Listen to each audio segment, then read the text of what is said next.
Data Mining oleh Anggi Maulida Febriani, NRP 2103121044, dosen pembimbing Rengga Asmara Eskom OCE. Pokok bahasan. Yang pertama adalah model data mining. Lalu yang kedua adalah tahapan dalam data mining. Kemudian yang ketiga adalah fungsionalitas dalam data mining. Lalu yang keempat adalah teknik-teknik data mining. Tujuan, yaitu memahami pemodelan data mining. Lalu yang kedua adalah memahami setiap tahapan dalam data mining.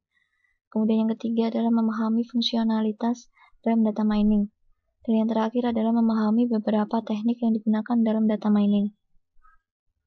Pendahuluan, data mining merupakan salah satu cabang ilmu komputer yang relatif baru. Sampai sekarang masih diperdebatkan tempat data mining di bidang ilmu mana. Dikarenakan data mining menyangkut database, kecerdasan buatan atau AI, statistik, dan sebagainya. Salah satu pihak berpendapat bahwa data mining tidak lebih dari machine learning atau analisa statistik yang berjalan di atas database.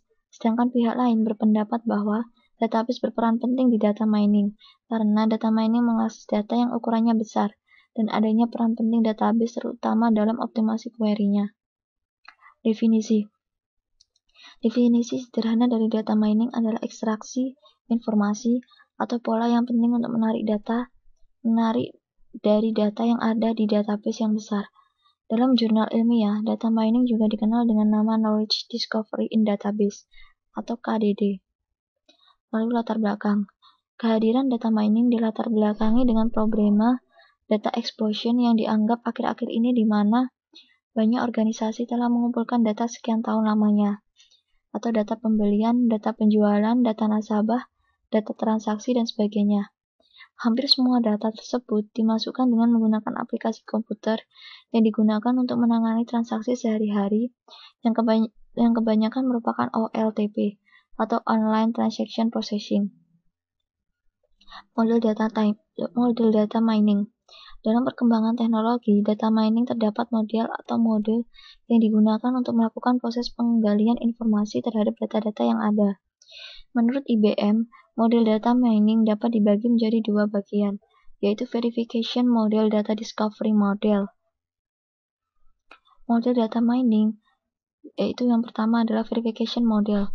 Model ini menggunakan perkiraan atau hipotesa dari pengguna, dan melakukan tes terhadap perkiraan yang diambil sebelumnya dengan menggunakan data-data yang ada.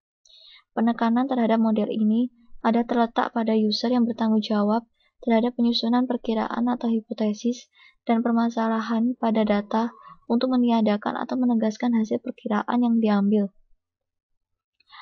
Kemudian discovery model. Model ini berbeda dengan verification model, di mana pada model ini, sistem secara langsung menemukan informasi-informasi penting yang tersembunyi dalam suatu data yang besar. Data-data yang ada kemudian dipilah-pilah untuk menemukan suatu pola, tren yang ada, dan keadaan umum pada saat itu tanpa adanya campur tangan dan tuntutan dari pengguna. Hasil temuan ini menyatakan fakta-fakta yang ada dalam data-data yang ditemukan dalam dalam waktu yang sesingkat mungkin. Sebagai contoh adalah, misalkan sebuah bank ingin menemukan kelompok-kelompok pelanggan yang dapat dijadikan target suatu produk yang akan dikeluarkan. Kebutuhan dan tantangan dalam data mining. Hal-hal yang diperhatikan pada data mining ada sebagai berikut, yaitu yang pertama adalah penanganan berbagai tipe data, kemudian efisiensi dari algoritma data mining, lalu kegunaan, kepastian, dan keakuratan hasil. Berikutnya adalah ekspresi terhadap berbagai jenis hasil. Lalu memperoleh informasi dari sumber-sumber data yang berbeda, dan yang terakhir adalah proteksi dan keamanan data. Berikut adalah tahapan dalam data mining.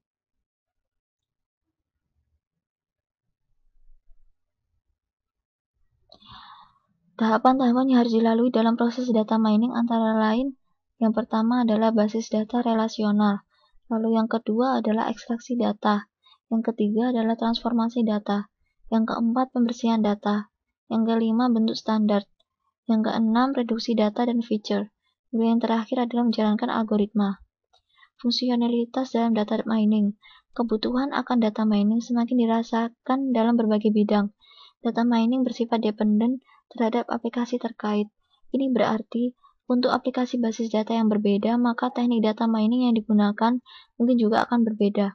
Hal ini dikarenakan terdapat kelebihan dan kekurangan dari masing-masing metode pencarian informasi, sehingga kita harus menyesuaikan antara keperluan dan kebutuhan akan informasi dengan penerapan teknik pencarian yang akan digunakan. Yang pertama adalah Mining Association Rule. Tugas utamanya adalah menemukan suatu himpunan hubungan antar item dan bentuk, seperti yang dituju oleh kursor, di mana A for I, E, dan selanjutnya, lalu B for J, C, dengan nilai seperti berikut, adalah himpunan atribut nilai dari sekumpulan data yang relevan dalam suatu basis data. Sebagai contoh adalah dari suatu himpunan data transaksi, seseorang mungkin menemukan suatu hubungan berikut, yaitu jika seorang pelanggan membeli selai, ia biasanya juga membeli roti dalam satu transaksi yang sama.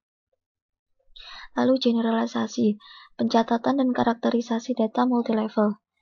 Itu salah satu aplikasi data mining dan analisa data yang paling sering digunakan dalam hubungannya dengan basis data sistem produksi. Ada generalisasi dan pencatatan data, yang juga dikenal dengan beberapa nama lain, seperti Online Analytical Processing atau OLAP, basis data multidimensi, data cubes, abstrak data, dan lain sebagainya. Generalisasi dan pencatatan data ini menampilkan karakteristik umum terhadap sekumpulan data yang dispesifikasikan oleh pemakai dalam basis data. Lalu klasifikasi data. Aplikasi lain yang penting dari data mining adalah kemampuannya untuk melakukan proses klasifikasi pada suatu data. Dalam jumlah besar, hal ini sering disebut mining classification rules. Klasifikasi data sendiri adalah suatu proses yang menemukan properti-properti yang sama pada sebuah himpunan objek di dalam sebuah basis data dan mengklasifikasikannya ke dalam kelas-kelas yang berbeda menurut model klasifikasi yang ditetapkan. Lalu analisa cluster. Pada dasarnya, clustering terdapat data. Clustering terhadap data adalah suatu proses untuk mengelompokkan sekumpulan data tanpa suatu atribut kelas yang telah didefinisikan sebelumnya. Berdasarkan pada prinsip konseptual clustering, yaitu memaksimalkan dan juga meminimalkan kemiripan intrakelas. Proses untuk mengelompokkan secara fisik atau abstrak objek-objek ke dalam bentuk kelas-kelas atau objek-objek yang serupa disebut dengan clustering atau unsupervised classification. Melakukan analisa dengan clustering akan sangat membantu untuk membentuk partisi-partisi yang berguna terhadap sejumlah besar himpunan objek dengan didasarkan pada prinsip divide and conquer yang mendekomposisikan suatu sistem skala besar menjadi komponen-komponen yang lebih kecil untuk menyederhanakan proses desain dan implementasi. Lalu pencarian pola sekuensial. Fungsi pola sekuensial menganalisa sekumpulan record pada suatu periode waktu. Misalnya untuk menganalisa tren, suatu pola dapat ditampilkan dalam contoh sebagai berikut. Pelanggan biasanya membeli gula langsung melakukan transaksi membeli kopi. Dari semua transaksi membeli gula, ternyata hampir seluruhnya terdapat transaksi membeli kopi. Maka dari pola-pola yang ada ini dapat dijadikan masukan bahwa telah terjadi suatu kecenderungan atau tren dari pelanggan di mana setiap pelanggan melakukan transaksi membeli gula, maka akan diikuti oleh transaksi membeli kopi. Untuk itu, pihak manajemen dapat menempatkan letak item kopi dekat dengan item gula, sehingga memudahkan pelanggan untuk melakukan transaksi selanjutnya. Kemudian, teknik-teknik data mining. Klasifikasi skema yang berbeda dapat digunakan untuk mengkategorikan metode dan sistem data mining dengan didasarkan pada jenis basis data yang akan dipelajari dan teknik apa yang akan digunakan. Beberapa di antaranya adalah sebagai berikut, yaitu yang pertama adalah jenis basis data yang akan dijadikan objek, lalu jenis informasi yang hendak dicari, dan yang terakhir adalah teknik yang hendak digunakan. Yang pertama adalah market basket analysis, yaitu fungsi association rules seringkali disebut dengan market basket analysis, yang digunakan untuk menemukan relasi atau korelasi di antara himpunan item. Market basket analysis adalah analisis dari kebiasaan membeli customer dengan mencari asosiasi dan korelasi antara item-item berbeda yang diletakkan customer dalam keranjang belanjaannya.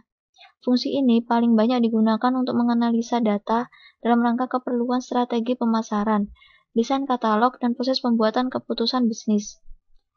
Lalu apa itu kaidah asosiasi? kaidah asosiasi penambangan. Pertama kali diusulkan oleh Agrawal, Imilinski, dan Swamy.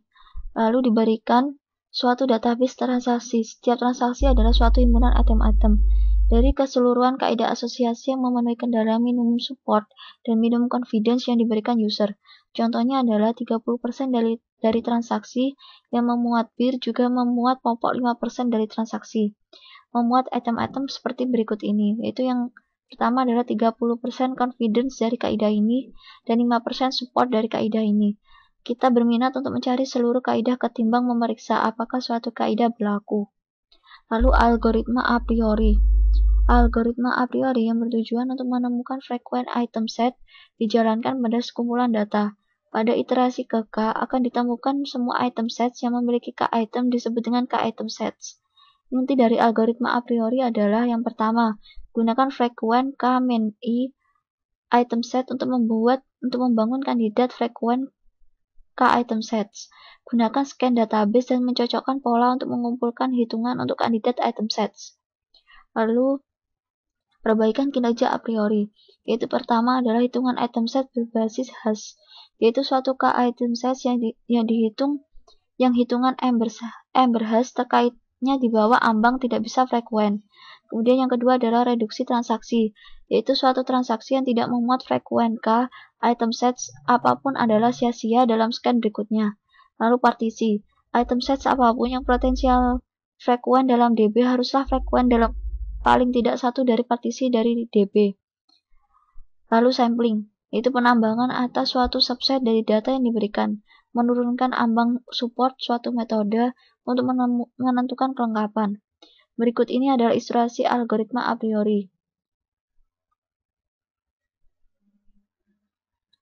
Lalu masuk ke latihan soal. Apa perbedaan antara klasifikasi dan clustering? Berikut ini adalah jawabannya.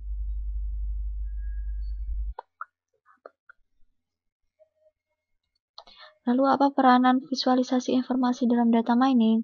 Berikut ini adalah jawabannya. Kemudian yang ketiga adalah definisikan support dan confidence untuk aturan asosiasi. Berikut ini adalah jawabannya.